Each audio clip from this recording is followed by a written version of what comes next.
Hello everyone, this is Crota giving you a shoutcast between Drewbie and Morrow, this time on Jungle Basin.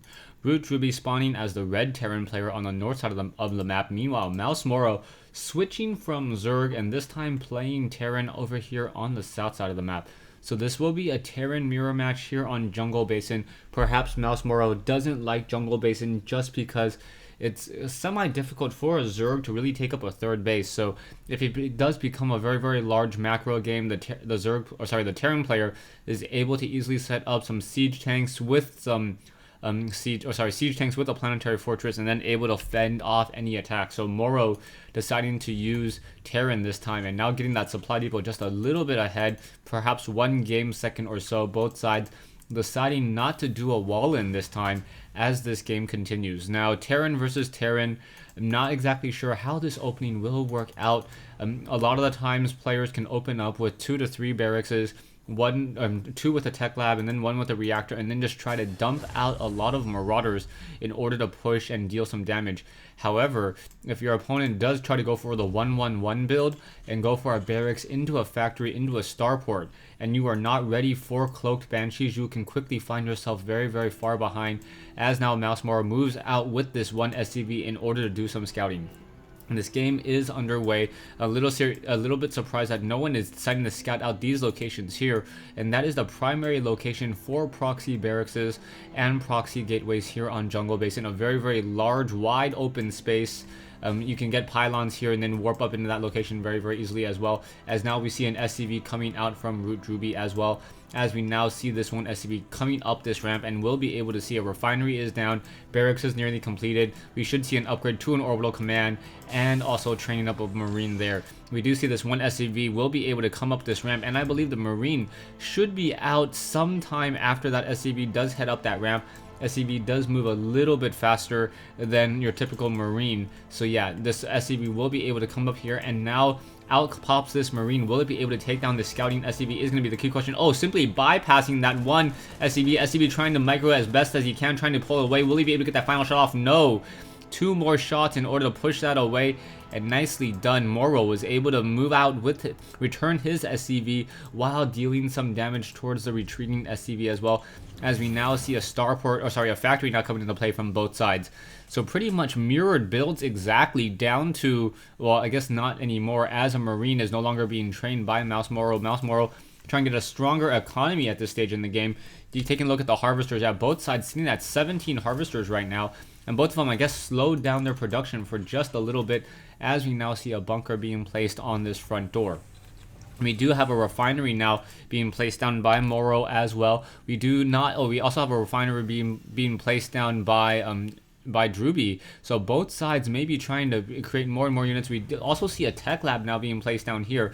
So if this SCV sticks around just long enough, does the factory gonna lift off? No, the factory isn't. Oh yes, the factory is lifting off, and now doing a tech lab swap on that factory. So we may get some siege tanks or some infernal pre-igniter research. No, siege tanks it is. Siege tanks and Marines now being trained up, as we are now building some additional supply depots as well. We do have a reactor on this barracks, and now going into a starport. We do not have a tech lab though, as more Hellions are still being trained. 1 SCV going to quickly find itself being toasted very easily. They're going to try to run up that ramp. However, 3 Marines quickly shoot it down, denying any scouting information, and now this game is starting to deviate. If Drewbie does lift off and do a reactor swap with this barracks, he will be able to shoot down any banshees, if banshees are going to be produced. It does look like there's 1 siege tank out now, and then it may go into banshee play. That Hellion was trying to push, trying to deal some damage, unable to, as the siege tank now on the move. The siege tank does not have siege tech, as that starport is now training up medevacs here, and now we have a starport here. Is it gonna? Yes, it is going to tech lab swap here, as we are getting a reactor over here. So waiting for that starport to do something. Finally gonna land and try to, I guess, build some banshees or even some ravens, but I would assume banshees at this stage in the game, as early raven is not nearly as successful unless you know your opponent is going for mass marauders, and he apparently doesn't know that he's going mass marauders and now going for a raven. Perhaps he is concerned about Banshee harassment, and he wants to get enough Marines. We do see now Morrow getting up an expansion over here on this low ground location here, as the siege tanks now trying to retreat. We do have a reactor on this factory as well as the starport trying to get this Raven. Will it be enough? And those Marines now coming around the far side, and now we are going to have a drop straight into this low ground position here. It's not going to look good, as this poor SCV will get taken down relatively easily. Hellion's not going to simply just come in, toast that SCV. 1 round of attack, 2 rounds of attack, down it goes. Siege tanks and Marines now trying to make their way over, and it looks like, oh, just a very, very nice tactical drop there, picking it up and now dropping it back off as the command center of Drewbie getting a little bit of a build time lead there as that one SCV was taken down. Both sides still trying to figure out what exactly their long-term goal is going to be, and it looks like Morrow is going to just play the standard Viking siege tank war here on Jungle Basin. Meanwhile, taking a look at the build over here, Drewbie does have a Banshee, does have cloaking now being researched, but it is not going to be effective just because we have 2 Vikings and a Raven already in the air. And when you add in the fact that Morrow will have an additional command center for additional energy for scanner sweeps, it does not look too promising for Drewbie at this time. The cloaking research currently sitting at 70 over 110, and now we're getting another barracks. With this reactor, we'll be able to start double training up more Marines, as we do not have any upgrades. No stim pack, no combat shield, not even concussive shells for those Marauders. Taking a look at the harvester count now, 30 to 31, so both sides even in terms of the harvester count, or about even, but Drewbie, I believe, has a stronger economically just because he does have mules currently in play. Meanwhile, back over here, oh, Banshee now coming in. Banshee already up to 2 kills, and now trying to get even more kills, and now in comes that cloak. So that cloak now coming in, and now we'll be able to get even more kills as those Vikings are going to try to chase after that Banshee, perhaps get some damage in. Raven now coming in as well, and that Raven is going to make that Banshee just have its days numbered, but that I believe that Banshee was able to get up to 6 kills there. And now as that Raven has, or sorry, as that Banshee is taken down, 1 Banshee to take down 6 SCVs at a loss of 150 minerals and 100 gas. Bunker now being salvaged as well as these units now try to make their way out. We do see some siege tanks on the low ground, but wow, Drewbie just having a very, very large economy going, currently mining at 1500 minerals a minute, also most likely using double mules, as well as mules are being called down here and here. Drewbie getting a lot of minerals at this stage in the game. 1 Hellion trying to take down a Marine, down it goes, as we are now going to get another Banshee coming in from Drewbie. Back over here, there is no additional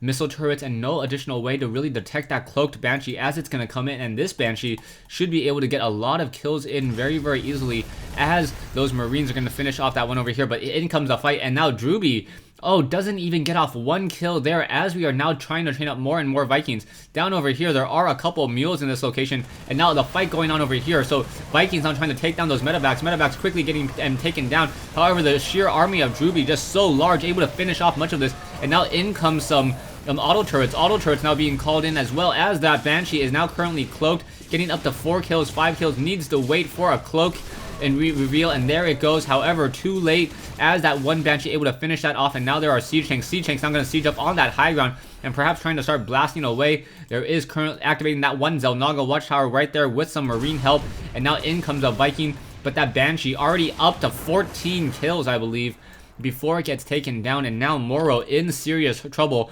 Down to 32 harvesters. We now see some siege tanks on the move. Another siege tank trying to move out. This is going to be very, very bad right there. As those siege tanks, oh, maybe both siege tanks will be able to start getting some blast in. And now 1 siege tank down as well. Vikings need to perhaps land, perhaps try to pull back, and then down goes another siege tank. So Morrow in desperate, desperate trouble, needs to run all the way home as the scanner sweep quickly reveals that there is nothing there. Another siege tank needs to be trained up onto that high ground in order to stop any of this aggressive play. 35 harvesters compared to 48. More siege tanks, more an engineering bait, and now more units coming in from Drewbie. So Drewbie not letting up on his production, training up 4 Marines, getting more 5 Marines. No, 4 Marines. This 1 reactor not training up 2 Marines at the same time, and now going double medevacs. Double medevac, siege tanks, Marines. This is just looking to be a very, very strong build so far for Drewbie. Drewbie also getting that combat shield now. He has enough units invested in the game in order to make that combat shield actually worth it, as there are now just more Vikings in the air. What's going to be happening next, as both sides are just trying to stand off? I believe Drewbie has the advantage. Will he be able to press his advantage and take the win, or will Morrow be able to start macroing up and getting a stronger Terran army? there is some decent spacing on these siege tanks to ensure that they're not going to share that much splash damage, as these Marines and siege tanks now are on the move. 2 siege tanks next to each other really limits the number of options you have, as those siege tanks, oh wow, I guess he is trying to put them next to each other, as those siege tanks are now going to be within their own 0 firing range. And now in comes Morrow. Morrow going to come in with a drop of his own, and it's going to be very, very effective, as Marines just dropping out of the sky, dealing a lot of damage. Are they going to be able to stop down and stop and deal any damage here? We do have an SC or Marines now trying to use that stim pack, trying to get back up onto that high ground. We do have more Marines coming in over here, but that is not going to be enough. Siege tanks now coming in as well, as those Marines trying to get some distance between the two. Are they going to just jump into that medevac? No, unable to jump into the medevac, and down it goes. But there's a drop over here as well, as Drewbie now just doing his own elevator and cliff drop over here. Some Vikings out in the air. Siege tanks now trying to move in as well, and those siege tanks unsieging. That's going to be a very, very bad sign, as both sides trying to siege back up once again. Are those siege tanks going to be able to deal enough damage? Yes, siege tanks out of siege mode actually have a higher DPS, and Drewbie now taking heavy casualties there. There are more Marines coming in over here as well, trying to finish off this drop here. Mule is coming in to join in on this fight. Perhaps Morrow going to come around and try to attack with some of these units. More Marines coming in to reinforce the siege tank with some Marine support. Should be able to clean that up very nicely. And now Morrow in a little bit of trouble once again, army-wise. Down to 900 compared to 2350. So Drewbie having twice the army size, if just almost triple the army size at this stage in the game, also has a stronger economy going. So also by taking this additional command center, or this orbital command here at this high ground expansion, he also has the economic advantage. So unless things go terribly wrong for Drewbie, I believe Morrow will lose and be forced to say GG. In comes this fight over here. Siege tanks, and now none of them sieging up, trying to move back up. One of these siege tanks needs to siege up. Gonna siege up. However, the Marines are gonna simply be able to get within that 0 firing distance and now finish this off. Siege tanks just driving up that ramp will be able to finish this, and I believe Morrow will be forced to say GG, as there's enough units here to actually cause critical damage and stop anything from happening. SCV is quickly trying to run in over here. SCV is getting in that 0 firing range now and able to come in, but there are more and more Marines coming in to reinforce once again. Marines able to finish that off, and now with so many medevacs in the air, Marines are not going to be able to do anything else, and I believe I casted these games out of order. So I do have one more game here.